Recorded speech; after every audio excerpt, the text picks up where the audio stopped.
Hi, Jessica. Thank you so much for this presentation. It was really beautiful and really engaging emotionally. I really appreciate um, the narrative aspect of it as you walked us through this journey, um, and just everything that went along with it and how much of yourself you poured into this experience and how much you were able to kind of convey that through poem and the different quotes and everything. It was really powerful. Thank you. Um, for myself, I think that anger has always been something really difficult for me to access. I not intentionally, just the way that I was raised in my life experiences, I tend to get really sad about things rather than angry. And I've said to friends and internally and even to my therapist, like I wish I could be angry about this. I wish that anger, sometimes I wish that anger was like my go-to emotion because there's so much energy behind it, you know. I think that sadness can be such a drain. It feels like there's just like a puncture and like there's something like leaking out of you and you're frantically trying to stop it, and just as you're trying to stop it, it almost makes it worse. So I don't know if I would categorize like the anger that I have allowed myself to feel in recent years as sacred rage. I think the closest thing I could get to is um I think anger for me is something traditionally that has been evoked um, in response to, yeah, what other people are going through. So it's like I feel very protective. I feel very in that moment like righteous. Yeah, I think and maybe I'm describing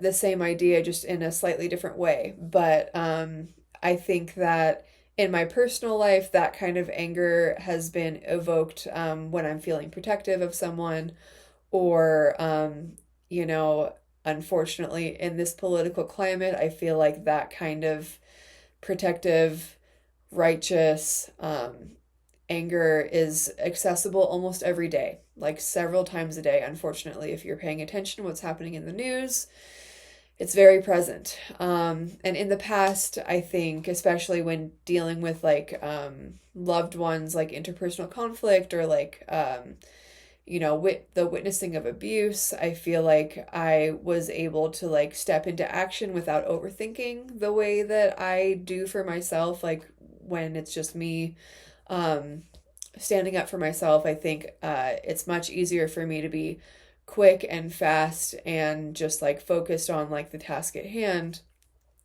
I've helped people quickly move out of situations that were harmful to them. I have offered them places to stay. And then in like the wider context, I've protested, I've donated money to worthy causes.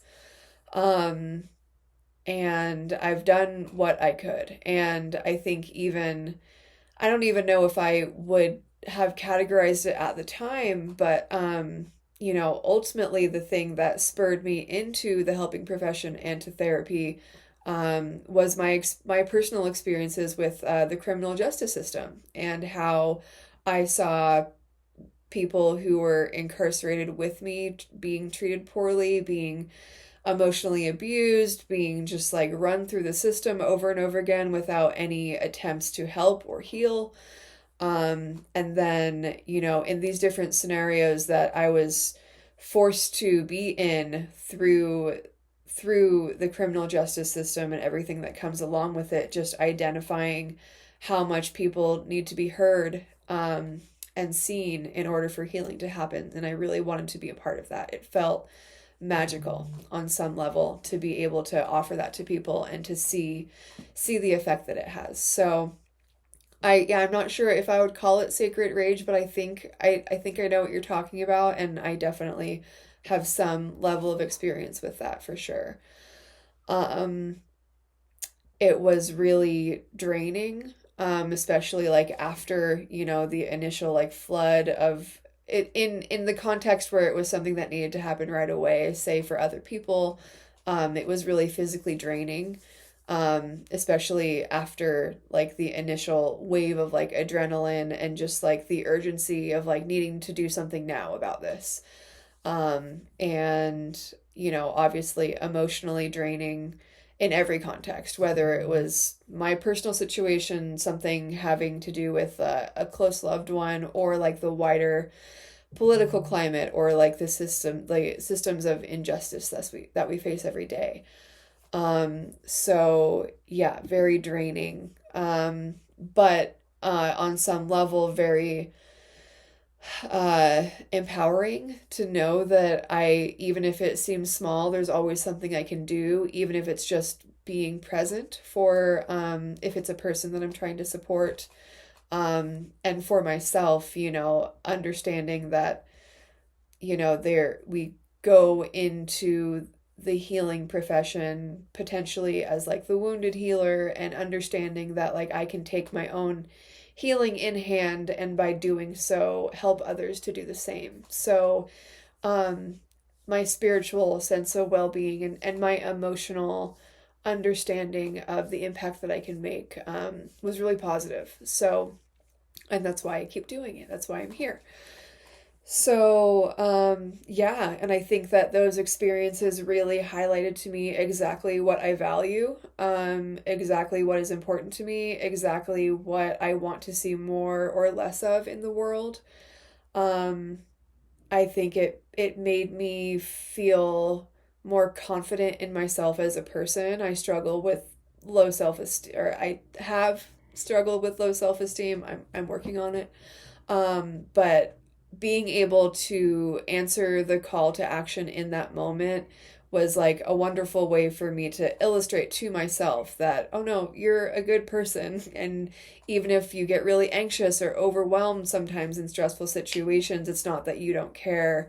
It's just that those things, can be managed. And I see myself as a person that will help however I can, when I can, within the boundaries of, making sure I'm still taking care of myself, and within the limitations of the daily life things like trying to make rent, do all that stuff. So yeah, it has really strengthened my sense of self. It has brought my self-esteem to a higher level, to understand myself in that context, and how important it is to be of service.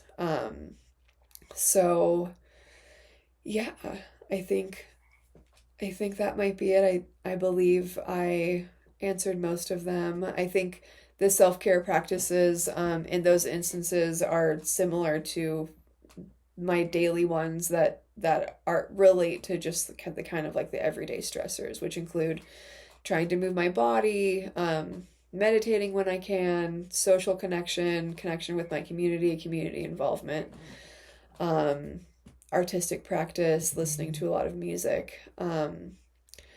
So yeah, yeah. Thank you again for this presentation. It was really beautiful. I really appreciate it. I know how much work you went into it, and it really shows. So yeah, thank you again. Have a wonderful night.